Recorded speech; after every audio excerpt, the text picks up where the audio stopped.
अगर तो पेशेंट की एज ज़्यादा है, पेशेंट का ओवेरियन रिजर्व कम है, या अगर एंडोमेट्रियोसिस की वजह से उसकी ट्यूब्स डैमेज हो चुकी हुई हैं, इन सारी सूरत हाल के अंदर बेहतर तो ये है कि इसको टेस्ट ट्यूब बेबी की तरफ हम ले जाते हैं, यानी IVF ट्रीटमेंट की तरफ ले जाते हैं। चूँकि उनके पास अगर आपको मज़ीद इन्फॉर्मेटिव वीडियोज़ देखनी है तो इसके लिए मरहम के यूट्यूब चैनल को ज़रूर सब्सक्राइब कीजिएगा।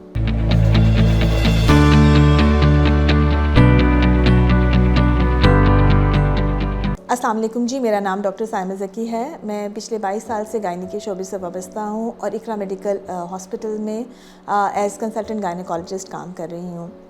एंडोमेट्रियोसिस पर हम पहले भी बहुत बात कर चुके हैं। ये इतना बड़ा टॉपिक है कि इस पर जितनी बात की जाए कम है।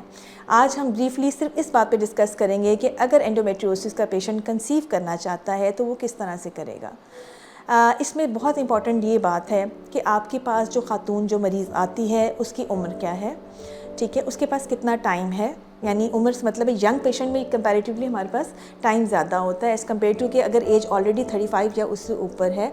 इसके अलावा हम इस पे बात करेंगे कि डिज़ीज़ की सिवियरिटी क्या है, मिनिमल है, थोड़ी सी है, माइल्ड है, मॉडरेट है, या बहुत सिवियर डिज़ीज़ है, यानी आपका ग्रेड 4 का एंडोमेट्रियोसिस चल रहा है, या बहुत पुरानी डिज़ीज़ है, ऑलरेडी सर्जरीज़ हुई हैं, नहीं हुई हैं, पीछे जो आपकी अंडेदानियाँ हैं उनका रिज़र्व क्या है। सो इन सारे फैक्टर्स को देखने के बाद ही ट्रीटमेंट को डिसाइड किया जाता है।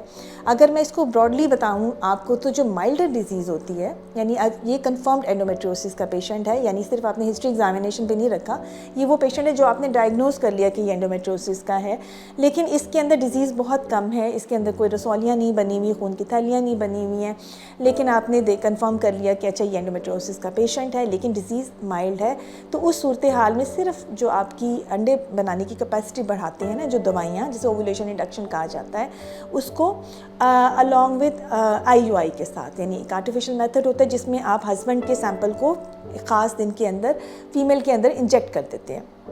ये वाले प्रोसेस जो है ये मिनिमल टू माइल्ड डिज़ीज़ के अंदर हम कर सकते हैं। फिर वो डिज़ीज़ आती है जो सवेयर होती जाती है। अब ये वो डिज़ीज़ है या ये वो केस हैं जहाँ पे ऑलरेडी सर्जरी हुई है, ये वो डिज़ीज़ है जिसमें एक से ज़्यादा सर्जरी हो चुकी है, ये है जहाँ पर कोई रसौलियाँ पड़ी हैं। इनके अंदर पेशेंट जो ट्रीटमेंट है वो वेरी करता है।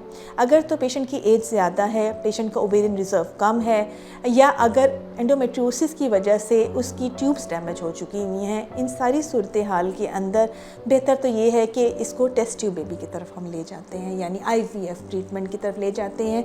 चूँकि उनके पास फिर कंसीव करने का इसके अलावा चांसेस, जैसे अगर ट्यूब डैमेज है तो चांसेस नहीं होते कि वो कंसीव करें। इसके अलावा एंडोमेट्रियोसिस और भी बहुत रीज़न्स की वजह से इनफर्टिलिटी कॉज करता है, जैसे कि कुछ ऐसे सब्सटेंस रिलीज़ करता है कि प्रेगनेंसी नहीं होने देता, कुछ यूट्रस की स्ट्रक्चर को भी डैमेज कर देता है। अगर आपने कंसीव करना है तो मॉडरेट टू सिवियर डिज़ीज़ के अंदर सर्जरी जो है, जो आपका बेस्ट चांस है वो आफ्टर सर्जरी है, यानी जैसे ही आपने सर्जरी करवाई है आप फौरी तौर पे कंसीव करने की कोशिश करते हैं, प्रोवाइडेड कि आपकी ट्यूब्स ठीक हैं। अगर ट्यूब्स ठीक हैं तो सर्जरी के फ़ौरन बाद डाउन टाइम लेने की ज़रूरत नहीं है कि आप 3 महीने, 4 महीने, 6 महीने आप पिल्स खाते रहें या GNH के इंजेक्शन लगवाने के पहले हम डाउन रेगुलेट करें। इसमें टाइम मत ज़ाया कीजिए। बेस्ट टाइम ये होता है कि जैसे ही आपने एंडोमेट्रियोसिस की सर्जरी करवाई है आप अपना मेडिकल ट्रीटमेंट स्टार्ट कर दीजिए प्रेगनेंसी के लिए। याद रखिएगा कि एंडोमेट्रियोसिस बुरी बीमारी है। इससे ना सिर्फ औरत हमेशा तकलीफ़ में रहती है, पेन में रहती है, बल्कि ये फर्टिलिटी रेट को भी काफ़ी डिक्रीज़ कर देती है। सो इसके बारे में अवेयरनेस देना बहुत ज़रूरी है और इसका बर वक्त इलाज करना भी उतना ही ज़रूरी है।